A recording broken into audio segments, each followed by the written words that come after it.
Alright, I'm going to come at you guys with 2014 NFL mock draft of the Detroit Lions, full 7 rounds. I think I said I was going to come out with a new one Monday, but I changed my mind and I got antsy and I just did it tonight. But anyway, moving on.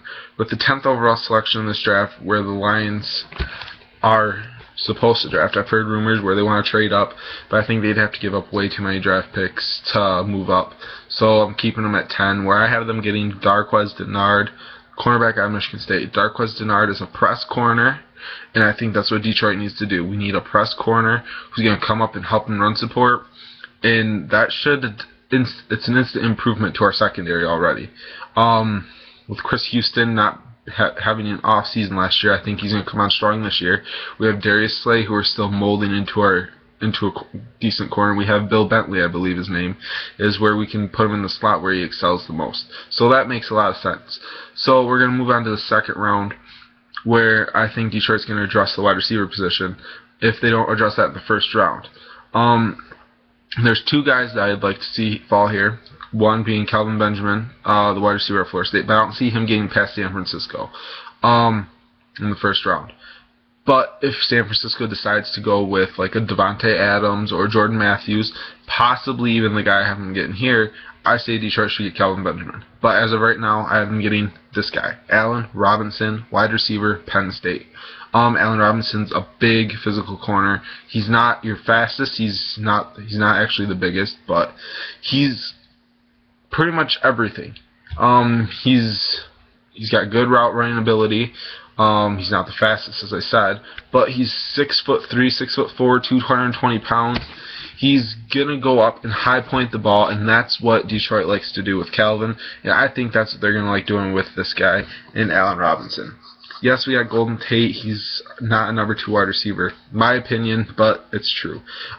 He was a third string 2 seasons ago, and last year I think he started off as a second or third string wide receiver. So yeah, he got paid, but good for him. But whatever. Moving on to the third round, where I have Detroit selecting Kareem Martin, the defensive end out of University of North Carolina.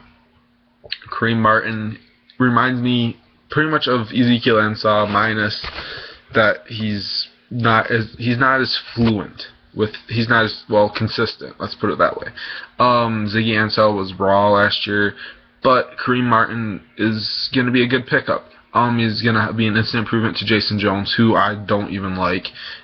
He's just way too much money in our locker room, and I just say get rid of him. But my opinion, Kareem Martin's going to be an instant upgrade. He's going to be able to get to the quarterback, having 2 solid defensive ends and 2 solid front linemen in Fairley and Sue for this year, seeing if Detroit picks up Nick Fairley's contract. But let's move on to our fourth round, where we have 3 picks, 2 complimentary at picks 133 and 136. But with our first selection at 111, I have the Detroit Lions selecting Christian Jones, outside linebacker / inside linebacker out of the Florida State University. Christian Jones makes a lot of sense here. We need to upgrade our outside linebacking position, actually our linebacking court in general. Christian Jones can play all 3 of them. So that's a lot of versatility on the 52-man roster. So you got to think that, and he's going to be an instant impact on our pass rush as well. He's a playmaker. He's not the biggest or most physical guy, but he is a playmaker. He's going to find the ball, and he's got a high motor, which is something I like in a linebacker. Moving on to the next pick at 133, Detroit signed Dan Orlovsky. Yeah, I understand why. He's a veteran, and you need someone to push Kellen Moore to be the second string. Okay, but I think this guy, Aaron Murray, will come in and push both those guys to their limits for the second string spot or third string spot. Aaron Murray's got a strong arm. He's a student of the game. He learns routes, and I think he's comparable to Matt Stafford. 2 Georgia guys, him being Matthew Stafford's replacement after Stafford left or got drafted to Detroit. And I really like this pick by the Lions here. They're both about the same size. They both have about the same arm. Actually, I think Stafford's arm's a little bit stronger, but Aaron Murray is a good player, and I would like to see that in Detroit. Moving on to pick 136, I believe I'm at now. Yeah, 136. I have the Detroit Lions selecting Cameron Fleming, the offensive tackle out of Stanford. It's going to be an instant improvement. We lost Jason Fox. We need to upgrade our offensive tackle position anyway, so this makes a lot of sense to me. So, Cameron Fleming, he's a big physical guy. He helped protect. He was, I think he only missed like 1 or 2 games in 3 seasons, I think. So he's very consistent, and he's not injury prone, which is a good thing for an offensive tackle. He's going to play the right side and let Reef play the left. So unless Fleming shows that he can play the left better than Reef, and then I say move Reef over, because Reef isn't the greatest left tackle in the world. But we'd have 2 solid guards, and the next biggest need for us would be center. But offensive tackle is a bigger need because they have to go against the pass rushers on the outside, and that's where we give up a lot of our sacks on the outside at our tackle position. But moving on to the 6th round, because we do not have a 5th round selection in this year's draft. I have a selecting DeAndre Coleman, defensive tackle, University of California. DeAndre Coleman is a big guy. He's 3'09", 6'5". He's pretty athletic for his size. I watched some tape on him today, and I fell in love with him. He gets his hands up at the line of scrimmage. He does have pretty good footwork, and he's a bull rusher, just like Ndamukong Suh. So if we get Kareem Martin, we have Nick Fairley for now. If we have DeAndre Coleman, Ziggy Ansah, and I think I left out Ndamukong Suh for some reason.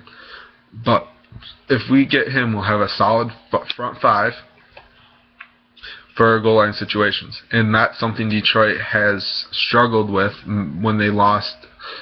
I forgot what his name was, but it was like 2 years ago. That's someone I would like Detroit doing, because Detroit said that they might not pick up McFerry's contract, and that's kind of someone that would be able to come in and replace him. And he's a value pick in the 6th round.